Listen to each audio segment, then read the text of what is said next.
سر ایک سوال میرا بھی لے لیں. جس چیز کے اتنا زیادہ کریڈٹ لیا جا رہا ہے گورنمنٹ کی جانب سے بھی, پیپل پارٹی کی جانب سے بھی, اور اب مولانا صاحب بھی اس کے ساتھ ایڈ ہو گئے ہیں, کیا کہیں دنیا میں کوئی مثال ملتی ہے کہ سپریم کورٹ کو ایک اور ادارہ کنٹرول کرے؟ کیونکہ سپریم کورٹ ہم تو سنتے ہیں کہ عدلیہ آزاد ہوتی ہے. آرمی کا چیف کون اپائنٹ کرتا ہے؟ کوئی اور ادارہ کرتا ہے. سر آرمی اور عدلیہ میں فرق تو ہے. ویسے کون کرتا ہے؟ وہ تو وزیر اعظم صاحب نے. اچھا, بیوروکریسی کی اپائنٹمنٹس کون کرتا ہے؟ سر عدلیہ ایک ایسا سمجھا جاتا ہے کہ عدلیہ آزاد ہوگی تو ملک بھی چلے گا اور لوگوں کو انصاف بھی ملے گا. آپ کے پریمبل میں لکھا ہوا ہے کہ اس ملک کو چلانا کس نے ہے؟ چوزن پیپل نے. اگر ملک کو چوزن لوگوں نے چلانا ہے تو اگر وہ چوزن لوگ ہی ڈیسائیڈ کرتے ہیں 3 سینئر کے پینل سے کہ اس میں سے کوئی ایک جو ہے نا وہ چیف جسٹس ہوگا, اور اس میں اس کے لیے بھی بڑی سخت شرط رکھ دی ہے 2/3 والی, ٹھیک ہے, تو وہ کوئی ایسی بری بات نہیں ہے. اکثر جگہ پہ جہاں پہ بھی نام آتے ہیں پینل ہوتا نہیں ہوتا یا نہیں ہوتا؟ صرف مجھے سر پینل ہوتا ہے. اب یہ بھی سمجھا جائے گا, واحد جگہ تھی جہاں پینل نہیں تھا. سر اب یہ بھی سمجھا جائے کہ اگر آئینی طور پر یہ کسی کو بھی کوئی اگر اٹھا لے, کوئی جبر کرے یا کچھ بھی اپوزیشن کے ساتھ ہوتا ہے, تو حکومت تو کبھی نہیں چاہے گی کہ وہ انصاف کی جانب جائیں, وہ عدالت کا جا کے دروازہ کھٹنا ہے. اب ایسا کوئی معاملہ ہوگا تو سموٹو بھی نہیں لیا جا سکتا. جمہوریت کا جو ہے نا, جمہوریت کے لیے ون آف دی کمپوننٹ جو ہے نا وہ آنیسٹی ہے. اس میں ایک منیمم پاورٹی لیول ہونا چاہیے, منیمم ایجوکیشن کا لیول ہونا چاہیے, آنیسٹی ہونی چاہیے. بہت ساری چیزیں نا جمہوریت کے لیے جو اس کے لیے بنیادی عناصر کا درجہ رکھتی ہیں. ان عناصر کو آپ پورا نہ کریں, وہاں جمہوریت بے معنی ہوتی ہے. تو یہاں پہ جمہوریت کو بامعنی بنانے کے لیے وہ کمپوننٹس پہ جو ہے نا توجہ دی. گئے تک ترامیم منظور ہوتی رہی, کتنے بجے رات گئے آپ؟ میں گیا تھا کیونکہ سینٹ تو پہلے فارغ ہو گیا تھا, مگر اسٹل جو ہے نا میں نیشنل اسمبلی میں مولانا کی اسپیچ تک بیٹھا تھا, تو میرا خیال ہے 3 بجے سے زیادہ ٹائم ہو گیا تھا جب میں اٹھا ہوں نیشنل اسمبلی سے. اچھا یہ بتائیے گا کہ کافی زیادہ تنقید کی جا رہی ہے ترامیم پہ. جمعیت علماء اسلام نے بہت اپنا رول پلے کیا, ایک ایسی ترامیم جو پہلے لائی جا رہی تھی ان کو کنٹرول کر کے اپنی ترامیم دی, جس کو سراہا گیا تمام جماعتوں کی طرف سے, اپوزیشن کی طرف سے, حکومتی طرف سے بھی.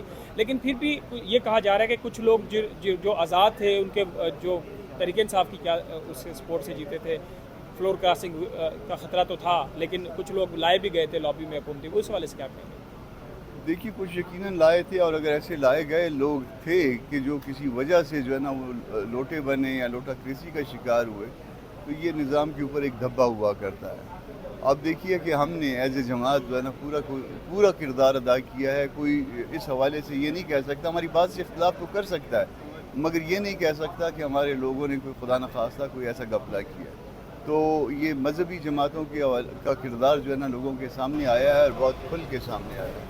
اور باقی جماعتوں کے حوالے سے جو ایلیگیشن ہیں وہ بھی آپ کے سامنے آ گئے ہیں. دوسروں کے بارے میں اب مزید ہم کچھ نہیں کہتے کیونکہ ہمارے پاس کوئی ایویڈنس نہیں ہے اس کے لیے, مگر اسٹل جو ہے نا اس بات کا ہم کریڈٹ لیتے ہیں کہ جمعیت نے اپنے منشور کو آگے بڑھایا ہے. ہم اس بات کا کریڈٹ لیتے ہیں کہ جو گریوٹی تھی اس مسودے کی, جو اوریجنل مسودے کی, وہ ہم نے کم کی ہے. اس کی تلخی جو ہے نا وہ اب ویسی نہیں رہی. بہت سی چیزیں پارلیمانی سیاست میں جو ہے نا اس کو آپ کو کمپرومائز کرنا پڑتا ہے, کچھ لینا پڑتا ہے, کچھ دینا پڑتا ہے. اگر فرض کر لیجئے کہ جمعیت اس پہ ووٹ نہ کرتی, کیا ہم سود کے معاملے میں آگے جا سکتے؟ کیا ہم اسلامی نظریاتی کونسل کے معاملے میں آگے جا سکتے؟ کیا ہم شریعت کی کورٹ کے معاملے میں آگے جا سکتے؟ باقی کام تو ویسے بھی ان کا کسی نہ کسی طریقے سے ہو جاتا. اس کے علاوہ ہم نے پارلیمان کی عزت بچائی ہے. پارلیمان کی عزت ان دی سینس کہ آپ یہ نہیں کہہ سکتے کہ کوئی بکا. ہم نے ایک ووٹ کا استعمال کیا, ممکن ہے ہم نے غلط طور پہ کیا ہو, مگر کوئی یہ نہیں کہہ سکتا کہ ہم نے بک کے کیا. اگر ہم بکے ہیں تو صرف سود کے اوپر قدغن لگانے پہ. 2 چھوٹے سر اور سوال ہے. ایک تو اے این پی کے 2 لوگ جن کو اختر مینگل نے کہا تھا کہ وہ ووٹ نہیں دیں گے, لیکن ان کے لوگوں کو پھر بھی لایا گیا. 3 دن سے وہ لوگ اغوا تھے, آپ نے بھی آواز اٹھائی تھی عوام میں, کیا کہیں گے اس بارے میں؟ دیکھیے اپنے پاؤں پہ پہلے ان کو کھڑا ہونا چاہیے تھا نا. ہم نے آواز اٹھائی تھی, ہم ان کے ساتھ چلے تھے, مگر پھر وہ اگر آگے ووٹ کرنے کے لیے تیار بیٹھے ہیں تو پھر ان کے لیے ہم مزید کیا کہیں. ہمارے لیے محترم رکن ہے. ممکن ہے ضمیر کی آواز پہ ووٹ دیا ہو, ممکن ہے کسی اور وجہ سے ووٹ دیا ہو, غیرت اپنے لیے وہ خود کھڑے ہوں, پھر ہم ان کے ساتھ کھڑے. اچھا اب ایک اور بتا دیں کہ یہ آج ایک ڈے ٹربیون میں بھی خبر لگی کہ جوڈیشری کے پر کاٹ دیے گئے.